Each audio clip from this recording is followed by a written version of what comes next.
નમસ્કાર વિદ્યાર્થી મિત્રો, શ્રી વિનય મંદિર શાળામાં ઓનલાઈન વિડીયો ગ્રુપમાં તમારું સૌનું સ્વાગત છે. આપણે ધોરણ 9 ગણિતનો અભ્યાસ કરવાનો છે. ધોરણ 9 ગણિતમાં આપણે 12મું ચેપ્ટર છે જે ચાલુ છે, હેરોનનું સૂત્ર. આગળના લેક્ચરમાં વિડીયો છે આપણે મૂકેલા છે. 12.1 12.2 છે એનો અભ્યાસ કર્યો. હવે આ લેક્ચરમાં આપણે સ્વાધ્યાય 12.2 નો અભ્યાસ કરવાનો છે. એના 4 દાખલા આગળ કરાવવાનો છે. 5મા દાખલાથી અભ્યાસ કરવાનો છે. અભ્યાસ કરીએ પહેલા થોડુંક આગળની માહિતી જોઈ લઈએ. હેરોનનું સૂત્ર. આ ચેપ્ટરના દરેક દાખલામાં ત્રિકોણનું ક્ષેત્રફળ છે શોધવાનું થાય અને આ સૂત્રની મદદથી હેરોનના સૂત્રની મદદથી ક્ષેત્રફળ મેળવવાનું થાય. કે ત્રિકોણના ક્ષેત્રફળ માટેનું હેરોનનું સૂત્ર શું છે? તો વર્ગમૂળમાં s કૌંસમાં s - a, બીજા કૌંસમાં s - b, ત્રીજા કૌંસમાં s - c. આ સૂત્રમાં ગમે એવો દાખલો એવા આ સૂત્રનો ઉપયોગ કરવાનો છે. પહેલા દાખલાની રકમ છે વ્યવસ્થિત સમજી લેવી. જો આપણે 5મો દાખલો છે જોઈએ કે સમબાજુ ચતુષ્કોણ આકારના ખેતરમાં એક ખેતર છે, એનો આકાર કેવો છે? સમબાજુ ચતુષ્કોણ આકારનો છે. ત્રિકોણ આકારનું નથી કીધું, કેવા આકારનું કીધું? સમબાજુ ચતુષ્કોણ. તો આપણે પહેલા તો સમબાજુ ચતુષ્કોણ ખબર હોવી જોઈએ. સમબાજુ ચતુષ્કોણ કોને કહેવાય? તો કે એની સામસામેની બાજુ એકબીજાને સમાંતર અને બધી બાજુઓના માપ કેવા સમાન. સમબાજુ ચતુષ્કોણ. આપણે આકૃતિ જો જોઈ લો, આ કોઈ ચતુષ્કોણ છે.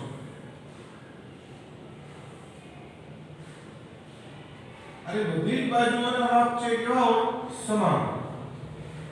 આ સામસામેની બાજુ એકબીજાને સમાંતર. તો આ ચતુષ્કોણને કેવો કહે? સમબાજુ ચતુષ્કોણ. આના બિંદુઓના નામ આપવા જ આપણે આપી દઈએ કે a, b, c અને d. એક આવું સમબાજુ ચતુષ્કોણ આકારનું ખેતર છે. આ ખેતરમાં શું કરવામાં આવે? તો કે 18 ગાયોને ચરવા લીલું ઘાસ ઉગાડેલું છે. આની અંદર છે લીલું ઘાસ છે તે ઉગાડેલું છે. કેટલી ગાયો માટે છે? 18 ગાયોને ચરવા માટેનું છે. આ ઘાસ જે ઉગાડેલું છે એનો ઉપયોગ છે 18 ગાયો કરશે. જો સમબાજુ ચતુષ્કોણની દરેક બાજુની લંબાઈ 30 મીટર અને મોટા વિકર્ણનું માપ 48 અને માપ કેવું છે કે દરેક બાજુનું માપ છે તે 30 મીટર. તો આની બાજુઓ કઈ કઈ છે? એક AB. આનું માપ કેટલા મીટર થશે? 30 મીટર. ચતુષ્કોણ છે સમબાજુ છે, તો બધી બાજુઓના માપ કેવા થશે? સમાન. અને બધી બાજુના માપ છે કેટલા મીટર થશે? 30 મીટર. આ BC બાજુ છે એનું માપ 30 મીટર. આ CD બાજુ છે એનું માપ 30 મીટર થશે. અને આ AD બાજુ છે એનું માપ કેટલું થશે? 30 મીટર. ચારે ચાર બાજુના માપ છે કેટલા મીટરના છે? 30 મીટર. એ આપેલું છે કે ચતુષ્કોણની દરેક બાજુ છે 30 મીટરની લંબાઈની છે. અને મોટા વિકર્ણનું માપ 48 મીટર છે. વિકર્ણ એટલે કે સામસામેની ખૂણાઓને જોડતો રેખા. તો આ જોનો વિકર્ણ લઈ લો, આનું માપ છે કેટલા મીટર છે? 48 મીટર છે. તો દરેક ગાયને ચરવા કેટલા ક્ષેત્રફળ જેટલું ઘાસ ખેતરમાંથી મળશે? તો પહેલા તો આખા ખેતરનું ક્ષેત્રફળ છે આપણે મેળવવું. તો પછી આપણે કહી શકીએ કે 18 ગાયોમાં એના ભાગ પાડવાના છે. દાખલા તરીકે તમારી પાસે કોઈ 10 વસ્તુ છે. કેટલી વસ્તુ છે? 10. કે 10 બોલપેન છે. અને એમ કહે કે 5 વિદ્યાર્થીઓમાં એના ભાગ પાડો. તો 5 ના ભાગ પાડવા હોય તો 5 વડે શું કરવું પડે? ભાગવા પડે. દરેકમાં કેટલી? દરેકના ભાગમાં કેટલી બોલપેન આવશે? 2. તો આપણી પાસે જે ક્ષેત્રફળ આવે પેલા હું મેળવવું પડે? કે આખા ખેતરનું ક્ષેત્રફળ છે મેળવવું. જે ક્ષેત્રફળ આવે એને આપણે 18 વડે ભાગશું. તો એક ગાયના વર્ગમાં કેટલું ક્ષેત્રફળ આવે એ આપણને મળશે. તો પેલા આકૃતિ ઉપરથી જોઈએ કે ભાઈ ચતુષ્કોણ માટેનું કોઈ સૂત્ર આપણી પાસે છે જ નહીં. આપણી પાસે સૂત્ર છે હેરોનનું સૂત્ર કોના માટેનું છે? ત્રિકોણ માટેનું છે. તો જો આ રસના આકૃતિ જો તો કેવી બને? બ્રેડ જેવી બને ને, કે બ્રેડ ને વચ્ચેથી કાપી નાખો તો શું થઈ ગયું? સેન્ડવિચ થઈ ગઈ ને. આ બે ભાગ છે સમાન થઈ ગયા. કેવા ભાગ છે? તો વિકર્ણ છે બે સમાન ભાગમાં વિભાજન કરી નાખે. આ ત્રિકોણ અને આ ત્રિકોણ છે બે સમાન હશે, એકરૂપ હશે. કે વિકર્ણ સમાંતર બાજુ ચતુષ્કોણનું વિકર્ણ છે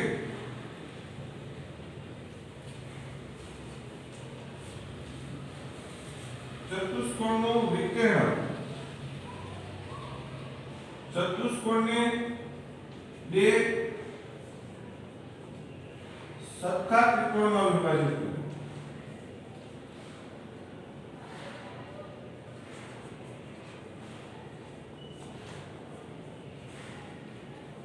એટલે આ બે ત્રિકોણ છે એકરૂપ હશે. કેવા હશે? એકરૂપ. કે પહેલાનું ક્ષેત્રફળ આવશે એટલું જ બીજાનું આવશે, બીજાનું આવશે એટલું જ પહેલાનું આવશે. શા માટે? આપણે બ્રેડ હોય અને વચ્ચેથી આમ ભાગ પડે તો પછી આ બેને ભેગા કરીએ તો કેવી થઈ જાય? ફિક્સ ભાગ થઈ જાય ને. એમ જ છે કે આ બે ત્રિકોણ કેવા છે? એકરૂપ છે. તો હવે આપણે જો કોઈ એક ત્રિકોણનું ક્ષેત્રફળ મળ્યું તો એના ડબલ કરીએ તો બે વખત ત્રિકોણ જોઈએ ને. તો આખા ક્ષેત્રનું ક્ષેત્રફળ છે તે મળ્યું. તો આપણે ત્રિકોણનું ક્ષેત્રફળ મેળવવા માટે હેરોનના સૂત્રનો ઉપયોગ કરી શકીએ. તો ત્રિકોણ આપણે આમાંથી કોઈ એક લઈ લઈએ. તો ત્રિકોણ ભેગા લઈએ કે ત્રિકોણ પેલા ત્રિકોણનું ક્ષેત્રફળ મેળવીએ કે ત્રિકોણ ABD નું ક્ષેત્રફળ બરાબર શું આવશે?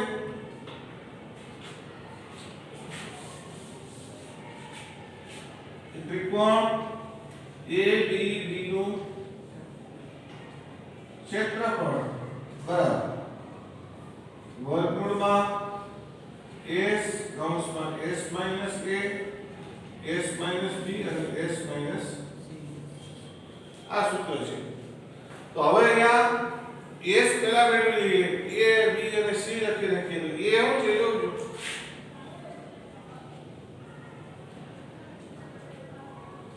ત્રિકોણની ત્રણ બાજુ આ ત્રિકોણ છે તો બે બાજુના માપ કેવા છે? સમાન છે. એકનું માપ કેટલું હશે? વિકર્ણ છે 48 એટલે a છે 30 લઈ લઈએ, b પણ 30 અને c છે એટલું લઈ લઈએ 48. આ થઈ ગઈ ને. આ a b આ a લઈએ અને b અને c એટલે આ ત્રણ બાજુના માપ પડી ગયા. અર્ધ પરિમિતિ s તો s બરાબર 30 વત્તા 30 વત્તા 48 ભાગ્યા 2. પરિમિતિ એટલે ત્રણેય બાજુના માપનો સરવાળો. અર્ધ પરિમિતિ એટલે કેટલા વડે ભાગવાના? 2 વડે. તો 30 ને 30 60 60 ને 48 108 એને ભાગ્યા 2. તો ભાગાકાર કરીએ 5 એટલે કેટલા આવશે? s બરાબર આવશે 54. કેટલા આવશે? આ કિંમતો છે એ સૂત્રમાં મૂકી દો. તો જોઈએ વર્ગમૂળમાં s એટલે કેટલા આવ્યા? 54 પાછા s એટલે 54 માઈનસ a એટલે 30 પાછા 54 માઈનસ b એટલે પણ 30 પાછા 54 માઈનસ આ ત્રિકોણનું ક્ષેત્રફળ મળશે. સાચું બાકી બરાબર વર્ગમૂળમાં પેલા 54 છે એમને વધે ગુણ્યા 54 માંથી 30 જાય 24. અહીંયા આપણે કેટલા આવશે? 24. આ કેટલા આવશે? 6. વર્ગમૂળ કાઢવું હોય ત્યારે વર્ગમૂળમાં કોઈ વસ્તુ બે વખત હોય તો એનું વર્ગમૂળ નીકળે એટલે એક વખત થઈ જાય. તો 24 બે વખત છે એટલે એને આપણે બોલાવતા. આ 6 તો આમાં 6 છે 54 માં 6 ના પાડામાં 54 આવે 6 નવા 54 એટલે આને આમ લખી શકાય ને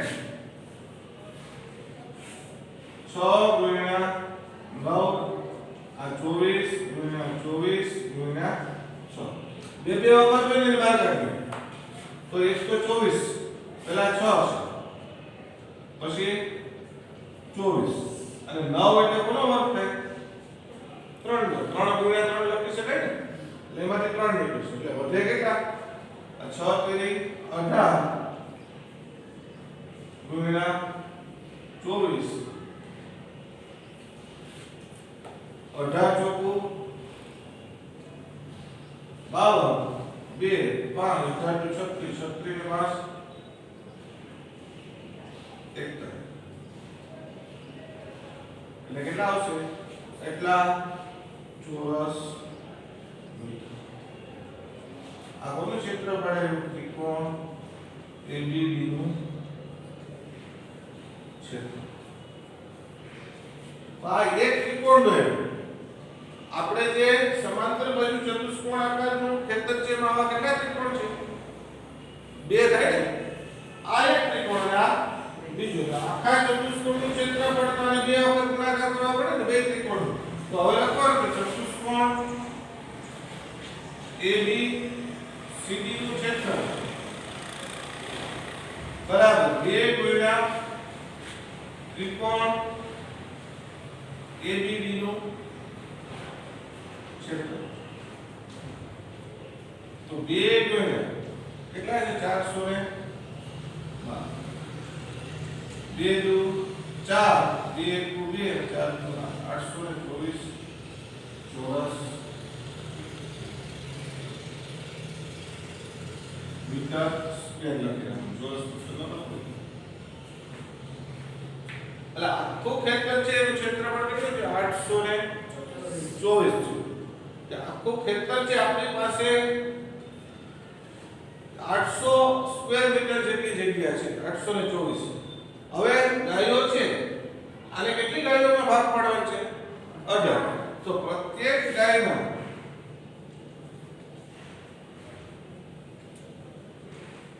ભાગમાં આવતું ક્ષેત્રફળ બરાબર કેટલા થશે 824 ગાયો ગાયોની સંખ્યા કેટલી છે 18 છે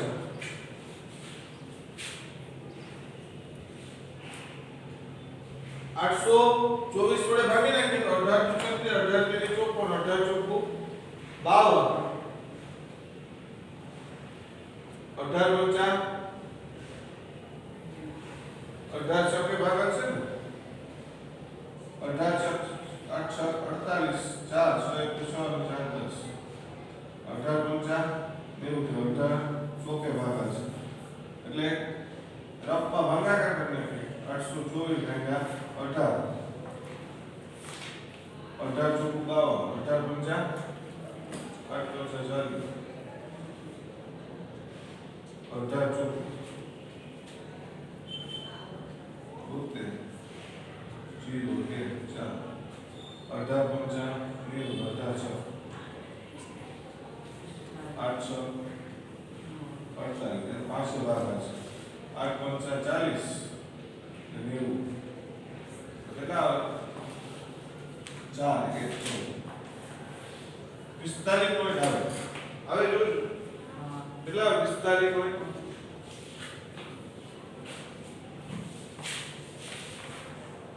આવે 45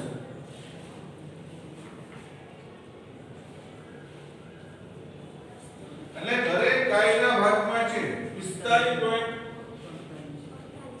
48 ની આસપાસ ભાગાકાર કરશો કેટલા આવશે 48 સ્ક્વેર મીટર જેટલું દરેક ગાયના ભાગમાં છે તે ક્ષેત્રફળ આવશે કે દરેક ગાય છે કેટલા મીટરમાંથી ઘાસ છે તે એક ગાયને મળશે તો 48 સ્ક્વેર મીટર જેટલો ભાગ હશે ને એમાંથી એક એક ગાયને ભાગ પડશે હવે 48 ના ભાગ છે કેટલા પડશે 18 ભાગ પડશે કેટલા ભાગ પડશે 18 તો દરેક ગાય છે એના ભાગમાં આવી રીતે આવશે એટલે આવી રીતે કોઈ પણ સમાંતર બાજુ ચતુષ્કોણ હોય કે ગમે એવો ચતુષ્કોણ લીધો તો પહેલા આપણે ત્રિકોણ જોવાનું શું જોવાનું ત્રિકોણ બને કે નહીં ત્રિકોણ બને એટલે હેરોનું સૂત્ર છે લાગુ પાડી શકે જો બની દીધું શું કીધું કે સમાંતર બાજુ ચતુષ્કોણ આકારનું ક્ષેત્ર છે, આ ક્ષેત્ર છે તેની બાજુઓ છે એનું માપ 30 મીટર છે. તો સમબાજુ ચતુષ્કોણ છે એટલે બધી બાજુઓના માપ કેવા છે? 30 મીટર. એનું એક વિકર્ણ છે 48 મીટરનું છે. એટલે આ વિકર્ણની લંબાઈ કેટલી થશે? 48. હવે આકૃતિમાં જોઈએ તો આ બે ત્રિકોણ છે, સમાંતર બાજુ ચતુષ્કોણનું વિકર્ણ છે જે બે ત્રિકોણમાં વિભાજિત કરે. બે ત્રિકોણ કેવા હોય? એકરૂપ. એકરૂપ એટલે કે એકનું ક્ષેત્રફળ મળે અને ડબલ કરો એટલે બેનું મળે. બેનું મળે એટલે આખાનું ક્ષેત્રફળ છે તે મળી. તો ઉપરના એક ત્રિકોણનું ક્ષેત્રફળ આપણે મેળવીએ. એના માટે a 30 છે, b પણ 30 મીટર છે અને c છે કેટલા મીટર છે? 48 મીટર. તો એના ઉપર તેની અર્ધ પરિમિતિ છે કેટલી આવશે? 54 આવશે. આ કિંમતો છે હેરોનના સૂત્રમાં મૂકી દઈએ એટલે એક ત્રિકોણનું ક્ષેત્રફળ આવશે 412 મીટર વર્ગ. ક્ષેત્રફળ હોય તો લખવાનું એકમનો વર્ગ. એક નું એટલું મળ્યું તો બે નું કેટલું થાય? તો બે નું એનાથી ડબલ થાય એટલે 824. 824. તો આ છે ને આ સીધું આપણે કરવું હોય તો કરીએ. 18 ગુણ્યા કેટલા આવ્યા? 24 આવ્યા હતા ને? 412. તો આને આમ લખી નાખીએ તો આવે 2 અને 412 એટલે કેટલા છે? 18 ગુણ્યા 24. આમ જ થાય ને? એટલું આવશે. સીધો ભાગાકારમાં આપણે એવું કરી દઈશું કે પ્રત્યેક ગાય ગાયનું ક્ષેત્રફળ છે 2 ગુણ્યા 18 ગુણ્યા 24 અને ગાયોની સંખ્યા કેટલી છે? 18. તો 18 ઉડી ગયું. 24 કેટલા આવ્યા? 48 મીટર. સમજાણો? આપણે ગુણાકાર કરી દઈએ. ગુણાકાર ન કરો તો પણ હાલે. છેલ્લે ઉગતા હોય ઉડાડી દે. આવી રીતે આ દાખલા છે એલા છે. આવી રીતે દાખલા છે આવી રીતે આ દાખલા છે એલા છે અને પછી દાખલો છે યો કે આવો દાખલો ઉદાહરણ 6 નો પણ છે.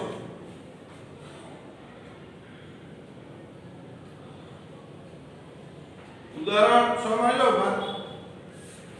સાનિયા પાસે સમબાજુ ચતુષ્કોણાકારનો જમીનનો એક ટુકડો છે. એની પાસે કેવા આકારનો ટુકડો છે? સમબાજુ આકારના જમીનનો એક ટુકડો છે. સમભુજ ચતુષ્કોણ આકારના જમીનનો એક ટુકડો છે અને તેનો એક પુત્ર અને પુત્રી આ જમીનમાં કામ કરી ભિન્ન ભિન્ન પાકો ઉગાડવા છે. તે જમીનની બે સમાન ભાગ કરે છે. જો જમીનની પરિમિતિ 400 મીટર અને વિકર્ણની લંબાઈ 160 મીટર હોય તો પાક ઉગાડવા માટે બને કેટલું ક્ષેત્રફળ? અહીંયા પર કેવા ભાગ પડે છે? સરખા ભાગ. પરિમિતિ આપી દીધી કેટલી છે? 400. તો અર્ધ પરિમિતિ કેટલી થશે? પરિમિતિ 400 છે એટલે ચાર બાજુઓ છે એના માપનો સરવાળો 400 છે. એક બાજુનું માપ કેટલું થશે? 100 મીટર થાય ને? એટલે એક બાજુનું માપ 100 મીટર મળશે. વિકર્ણનું માપ 160 છે. તો અર્ધ પરિમિતિ મળશે 180. એનો ત્રિકોણના ક્ષેત્રફળમાં કિંમત મૂકી દઈએ તો આવશે 4800 સ્ક્વેર મીટર. એટલે કે દરેકને કેટલું ક્ષેત્રફળ મળશે? 4800 સ્ક્વેર મીટર જેટલું ક્ષેત્રફળ છે મળશે. આ રીતે આમાં પણ ઉદાહરણ 6 છે તમારે હોમવર્કમાં લખવાનું છે. સ્વાધ્યાયનો 6થો દાખલો છે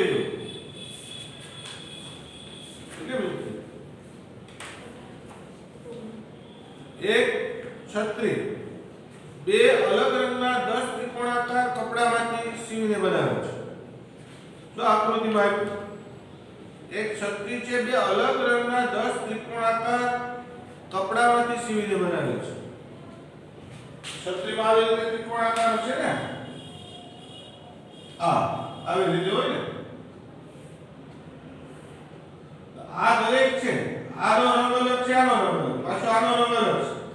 આ એક આ બધી સફેદ રંગની છે, બીજા કાળા રંગની છે. 10 છે એમાં બે રંગની છે એટલે એક રંગ કેટલા હશે? 5 હશે. આવા કુલ 10 છે ત્રિકોણ. તો એક છે એમાં કાળો હશે એટલે એકમાં સફેદ હશે. તો એવા એક રંગ છે કેટલા પ્રકારના હશે? 5. એક સરખા રંગના કેટલા ત્રિકોણ બનશે? 5. કે જો એક છત્રી બે અલગ રંગના 10 ત્રિકોણ, બે અલગ અલગ છે એટલે 10 ત્રિકોણ છે. તો એક ત્રિકોણમાં કેટલા ભાગ પડશે? 5. તો દરેક ટુકડાની લંબાઈ 20 મીટર, 50 મીટર અને 50 સેન્ટીમીટર છે. તો છત્રી બનાવવા રંગના કુલ કેટલા કાપડનો ઉપયોગ થશે?